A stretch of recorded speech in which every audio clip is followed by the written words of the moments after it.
Dans votre 20h, on parlera de l'intensification de la coopération entre le Gabon et la Turquie dans le domaine commercial. Le ministre Jean-Marie Ogandaga et la chef de la mission diplomatique turque dans notre pays ont longuement évoqué la question au cours d'une séance de travail. Nous irons aussi dans la province du Haut-Ogooué. Là-bas, le concept Laknam GS chez vous prend de plus en plus d'ampleur. Une caravane permet d'immatriculer les Gabonais économiquement faibles qui jusque-là n'avaient pas d'assurance maladie.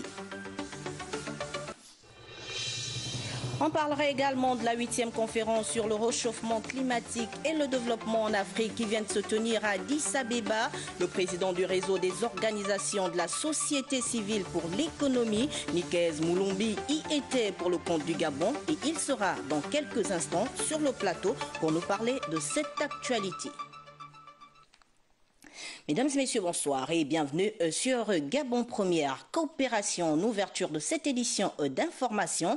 Comment intensifier les relations entre le Gabon et la Turquie? La question a longuement été abordée au cours de la séance de travail qui s'est tenue ce vendredi entre le ministre du Commerce Jean-Marie Ogandaga et la chef de la mission diplomatique turque au Gabon, Cyril Bertrand Galeko. Pierre Claver est là. Après plusieurs années passées en Guinée-Conakry, Atis Nour Sagman a de nouvelles missions au Gabon où elle compte ouvrir une nouvelle période des relations bilatérales entre le Gabon et la Turquie. Nous souhaitons que les commerçants, que les hommes d'affaires, les femmes d'affaires gabonais partent en Turquie. Donc c'est pour ça que je suis ici avec le directeur général de la Turkish Airlines, justement pour dire que nous sommes là et nous attendons tout le monde à venir voir la Turquie, que le Gabon est un partenaire privilégié pour la Turquie. Comme vous le savez, nos deux chefs d'État sont des amis. La Turquie et le Gabon entretiennent des relations diplomatiques depuis 1998, renforcées par la signature le 21 septembre 2000 de l'accord général de coopération commerciale, économique, culturelle et technique. La présence de la compagnie aérienne Turkish Airlines en terre gabonaise en est une parfaite illustration et opportunité que les autorités gabonaises entendent saisir pour envoyer ces cadres se perfectionner dans plusieurs domaines d'activité. La compagnie ayant annoncé une baisse de 20% dans ses coûts de transport. Il n'y a pas meilleure connaissance d'un pays que de le visiter. Et visiter dans tout ce que nous faisons. Et c'est pourquoi vous voyez qu'à ma gauche, elle vous l'a dit, elle est accompagnée par les ailes de la Turquie. Les ailes de la Turquie, c'est Turkish Airlines qui va nous donner des opportunités de faire en sorte que les commerçants gabonais, que du plus petit au plus grand, que les hommes d'affaires gabonais du plus petit au plus grand puissent avoir des avantages à visiter de la Turquie par le truchement de ce que nous allons mettre en place en matière de tarifs. Pour mémoire, cette coopération avait été hissée au plus haut niveau par le tête-à-tête entre le chef de l'État Ali Bongo Ondimba et Recep Tayyip Erdogan en janvier 2013, où les deux hommes affichaient leur ambition de diversifier les champs de coopération entre les deux pays. Outre la signature d'accords touchant la santé, l'agriculture et la suppression des visas pour les détenteurs des passeports diplomatiques, la Turquie avait marqué sa volonté de coopérer avec le Gabon dans d'autres secteurs tels l'industrie du bois, le tourisme, les mines, l'énergie, les NTIC, l'habitat et la finance. Dans la commune d'Ovendo, le député du 1er arrondissement s'est entretenu avec les nouveaux bacheliers. En pédagogue, le député Pierre-Daniel Indjenje a prodigué des conseils à ces derniers en leur présentant les secteurs pourvoyeurs d'emploi. Ceci pour être en phase avec le gouvernement qui fait de la formation adéquation emploi son leitmotiv. Lardingue Mamba, Gérard Magnagna. C'est plus de 140 jeunes bacheliers du 1er arrondissement de la commune d'Ovendo qui ont bénéficié des conseils et des orientations à la veille de la reprise des cours au Gabon. Une rencontre à l'allure pédagogique qui avait pour principal objectif de présenter aux bacheliers des secteurs prometteurs pour la suite de leurs études supérieures. Nous avons essayé de prodiguer quelques conseils pour que demain, leur orientation puisse être vers les secteurs porteurs, les secteurs qui ont encore des possibilités d'emploi. Parce qu'aujourd'hui, il faut enlever dans l'esprit de nos jeunes, notamment les jeunes bacheliers, que faire de la technique ou le professionnel, c'est une voie de garage. Non, loin de là. Faire des choix judicieux après son baccalauréat est gage de réussite et d'insertion sociale. L'élu du premier arrondissement d'Ovendo opte pour des formations techniques et professionnelles. Il faut encourager aussi que les jeunes diplômés, surtout ceux qui sont au chômage actuellement et ceux de demain, qui s'orientent vers l'auto-emploi. Donc le professionnel, le technique et l'auto-emploi. Réceptifs et éclairés, après l'exposé du député, les jeunes bacheliers savent désormais quoi faire. Je compte me lancer dans des études de médecine parce que notre papa qui est l'honorable nous a vraiment conseillé. Voyant la situation du pays, je me dis qu'on devrait avoir plus d'élèves en séries scientifiques et techniques. Avec la décision du gouvernement de geler les recrutements à la fonction publique pendant 3 ans, le député Indien Djendala appelle les jeunes à se former pour l'emploi et non pour le chômage.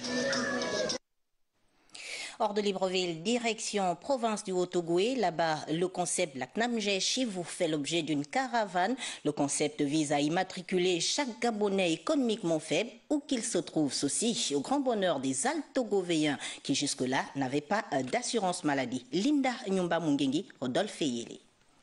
Les départements de l'Azadié dans le Goué-Vindo et de la Baï-Bricolo dans le Haut-Ogooué, désormais dotés des unités d'immatriculation de la Caisse nationale d'assurance maladie et de garantie sociale. Ce sont au total plus d'une centaine d'Ogivins et d'Altogovéens qui ont été immatriculés au cours de l'ouverture de ces structures. C'est faire joie de satisfaction d'avoir ma carte d'ACNAMGES pour me soigner dans les hôpitaux et alléger les tâches aux parents alors. C'est vraiment un sentiment de satisfaction dans la mesure où par le passé, nous étions obligés de parcourir près de 200 km pour aller à Franceville se faire immatriculer.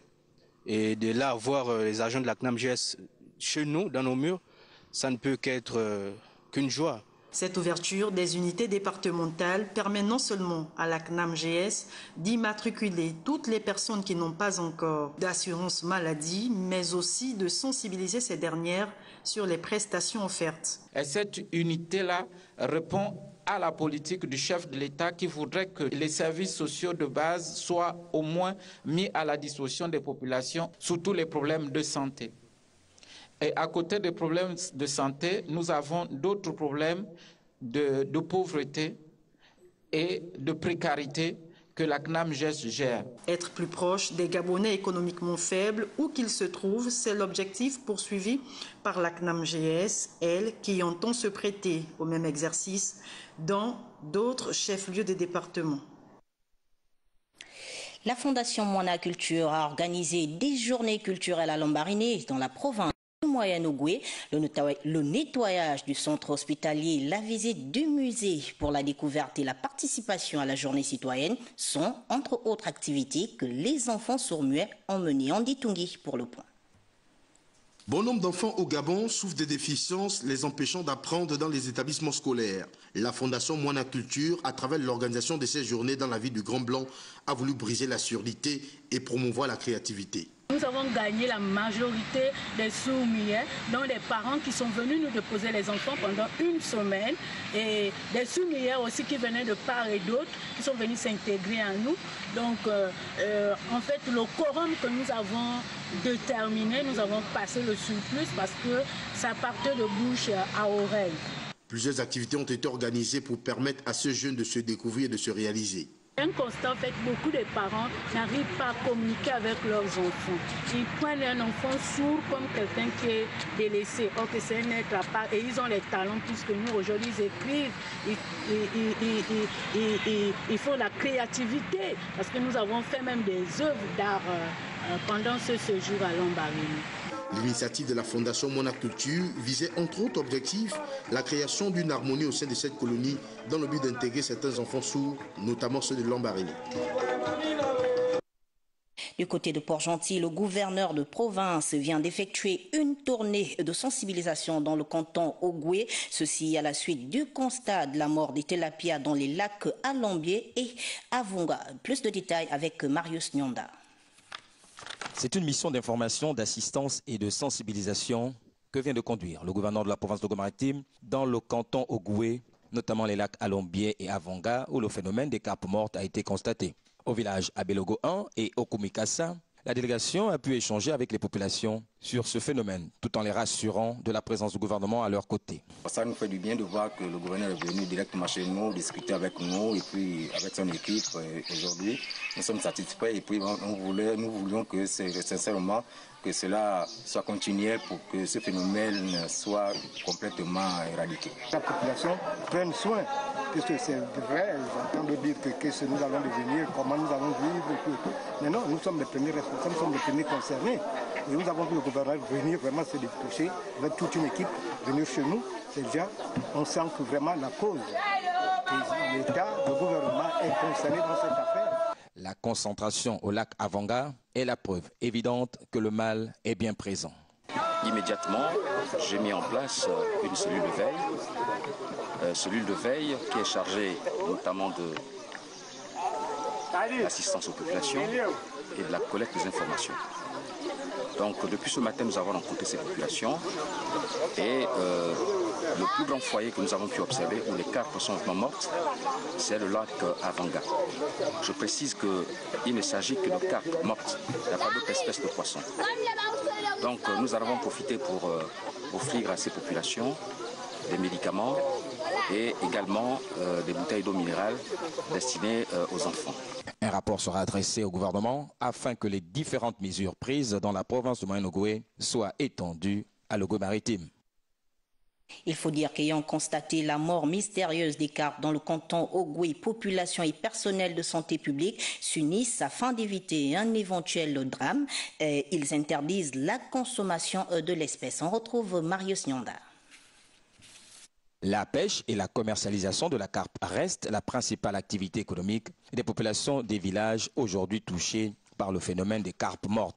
Aussi, face aux dangers sanitaires que peut constituer la consommation de celle-ci, certaines actions ont été entreprises par les villageois. Quand le phénomène a commencé, des carpes qui mouraient par-ci par-là, donc j'ai essayé de prendre mon embarcation, aller un peu sillonner un peu tout le lac, puis essayer un peu de collecter tous les poissons en les prenant, et puis j'ai juste pris certains carpes pour commencer, que je voyais mortes, donc je les ai pris, je les ai enterrés, je les ai mis, j'ai creusé un trou et puis je les ai enterrés. Voilà. Quoique ayant continué à consommer la carpe au début du phénomène, les populations semblent avoir été épargnées. Tant que les concernés ne se sont pas présentés au dispensaire, me suggérer le cas, jusqu'alors, moi je considère que c'est des diarrhées qui sont peut-être comme d'habitude, mais jusque-là, peut-être c'est causé par ça ou pas par ça, mais je n'ai pas encore enregistré un cas de ce genre.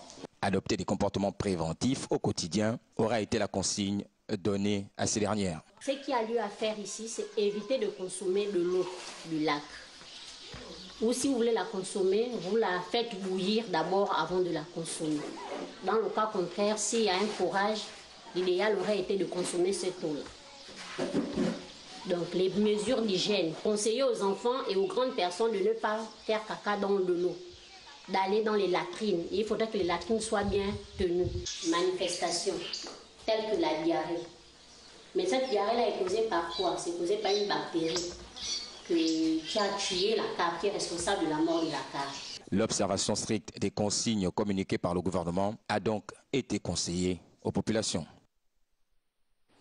Nous restons à peu près dans le domaine du changement climatique. Les travaux de la 8e conférence sur le réchauffement climatique et le développement en Afrique viennent s'achever à Addis Abeba pour le compte du Gabon. C'est le président du réseau des organisations de la société civile pour l'économie verte qui était présent. Il a évoqué les enjeux du Gabon, dont l'épineux problème de réduction des émissions de gaz à effet de serre. Regardez tout cela dans cet élément avant de le recevoir sur notre plateau.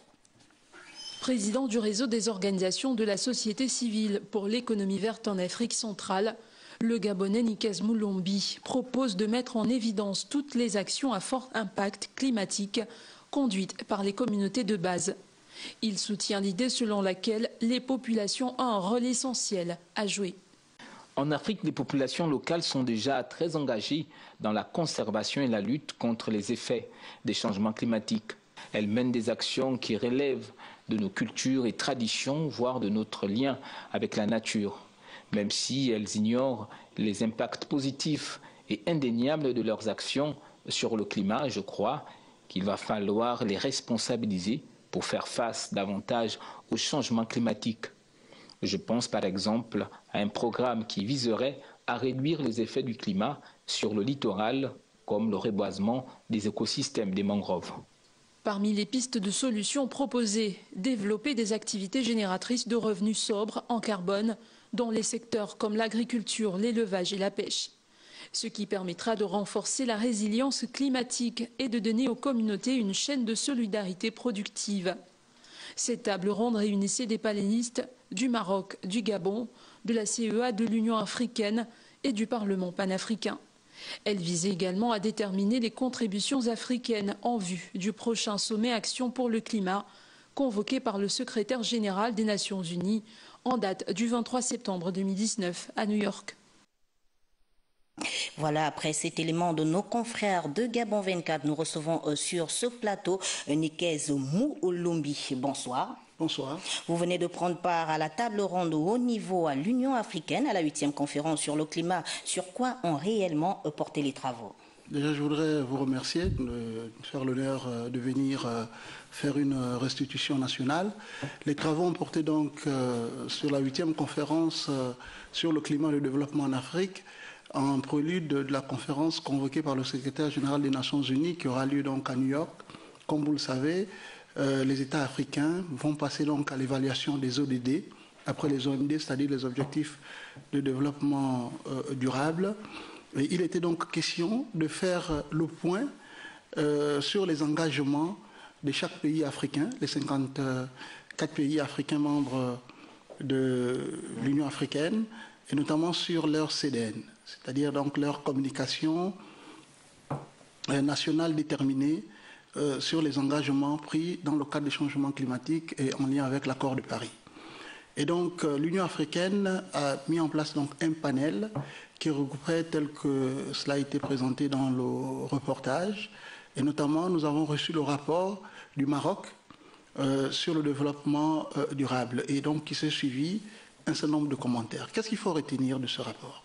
Il faut retenir de ce rapport que plus de 1,3 million de personnes n'ont pas accès à l'énergie.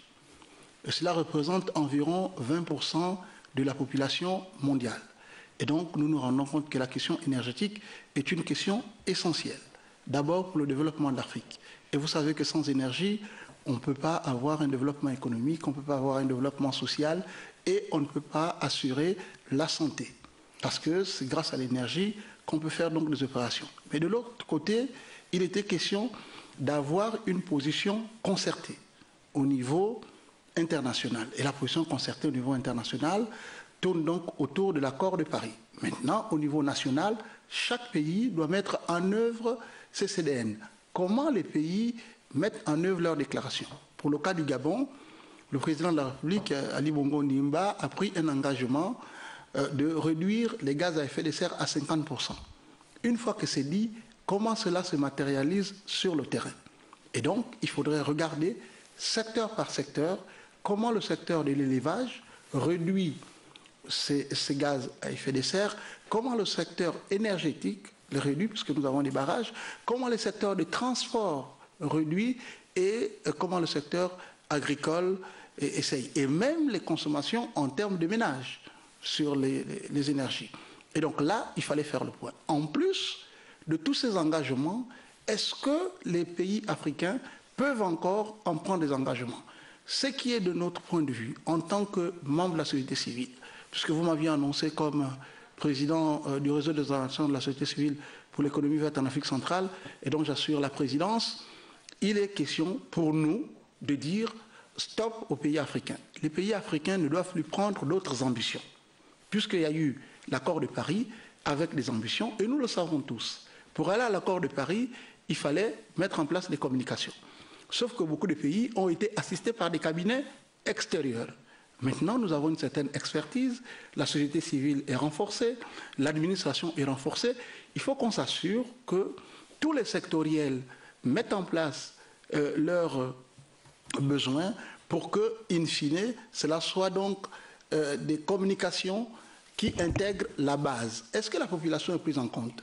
Vous dites que nous avons une certaine expertise. Est-ce que nous pouvons savoir c'est quoi l'expertise? Parlons précisément du cas du Gabon. Mais le cas du Gabon, c'est déjà de savoir comment le secteur privé intègre leurs engagements. On prend le cas du secteur pétrolier. Nous réduisons les gaz à effet de serre à 50%.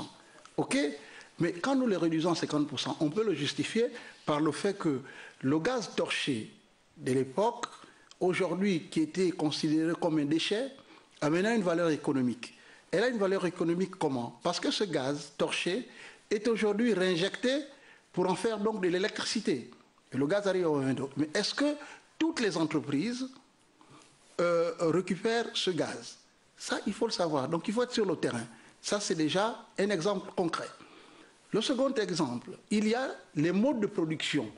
Est-ce que dans nos modes de production, nous réduisons un certain nombre de consommations? Est-ce que nous n'augmentons pas? Je vais vous prendre l'exemple. Ce matin, nous avons eu une activité, on en parlera certainement, mais je suis parti du siège du Conseil économique, social et environnemental où j'assume les fonctions de deuxième vice-président. À cet endroit, je suis allé à pied. Et donc, je peux démontrer que j'ai contribué à réduire les gaz à effet de serre si j'avais pris, par exemple, un véhicule. Donc, de manière concrète, est-ce que les populations des bases sont impliquées et sont informées? Et en cela, nous avons bien évidemment commis une mission d'expertise en lien avec l'INSAB et notamment l'Université de Masuku, et c'est le professeur Souza qui conduit cette étude et 2 experts. Et nous avons donc engagé cette discussion à marge. Mais poursuivant la discussion de Nairobi, la discussion donc d'Addis Abeba à l'Union africaine, il était aussi question, la question cruciale, c'est que l'Afrique, notamment les 54 pays de l'Union africaine, ont 2 initiatives phares. Avant de nous séparer, je voudrais bien que l'on revienne sur l'actualité que vous avez eue ce matin. Vous êtes entretenu avec le représentant résident du programme des Nations Unies pour le développement. Que retenir brièvement de cet entretien? Ce matin, nous avons eu une table ronde, justement, parce que nous avons examiné les engagements du Gabon en matière climatique. Et nous avons commis 3 experts de haut niveau, notamment l'Université de sciences et techniques de Masuku, qui était représentée par le professeur Souza, et 2 experts, à la fois 2 ingénieurs et un juriste. Et donc, nous avons bien évidemment travaillé avec M. Francis James, qui est le représentant résident du FNUD, parce qu'il a conduit et il a accompagné le Gabon dans la rédaction de son rapport à mi-parcours des ODD qui devrait être évalué lors de la session des Nations Unies convoquée par le secrétaire général des Nations Unies. Et bien évidemment, il se trouve que, de manière sectorielle, tous les départements ne se sont pas encore appropriés la communication nationale, même si il y a une instance qui est le Conseil national climat qui fait le travail au quotidien. Mais aujourd'hui, il est question de savoir comment les sectoriels prennent en compte la mise en œuvre de leur engagement.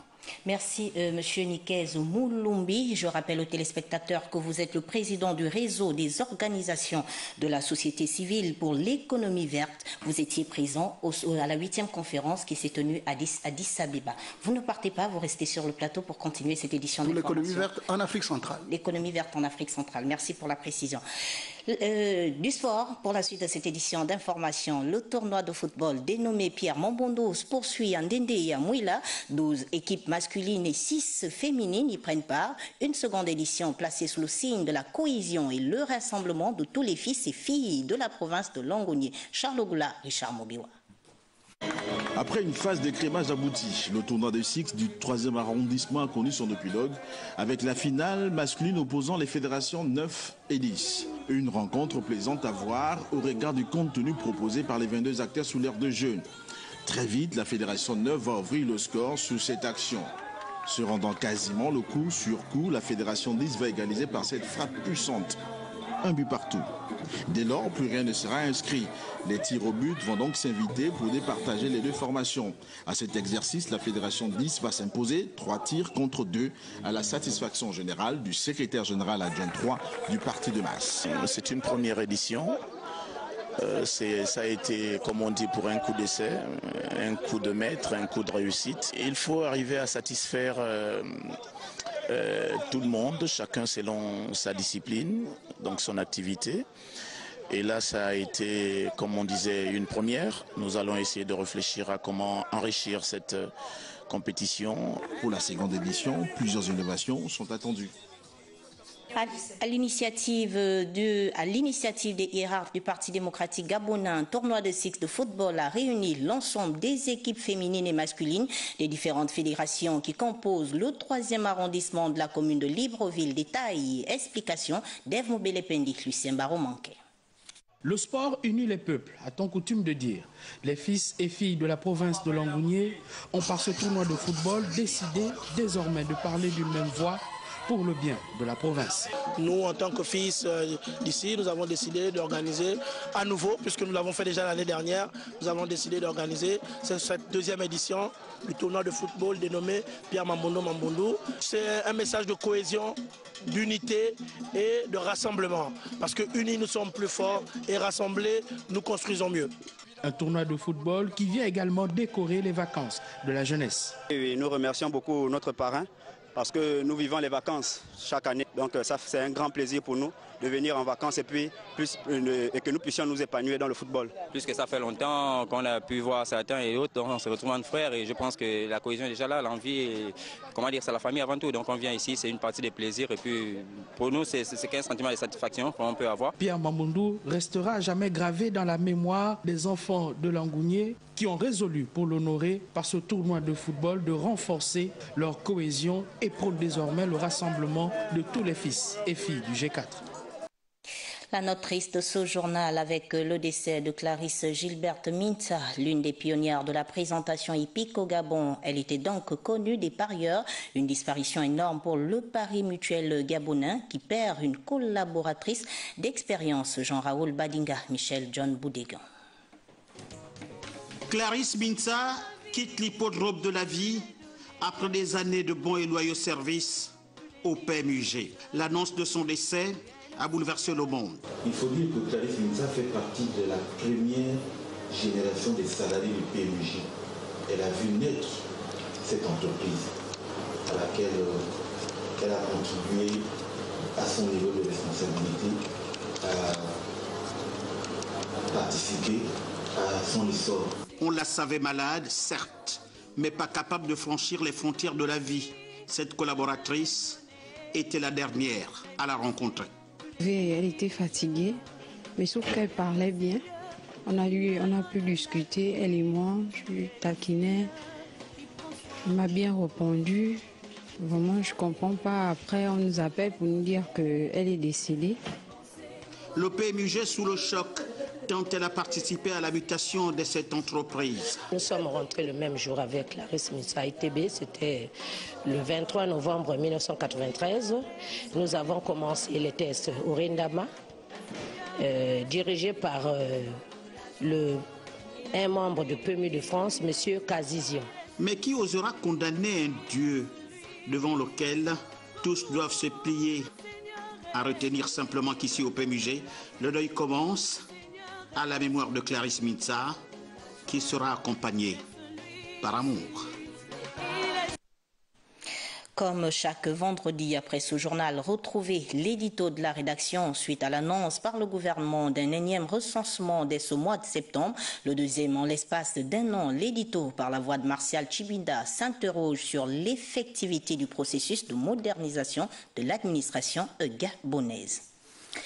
Voilà, c'est sur cet élément que nous mettons un terme à cette édition d'information. L'actualité se poursuit sur Gabon Première, 23h. Vous serez en compagnie de Wivino Vendon. Moi, je vous dis à très prochainement sur Gabon Première.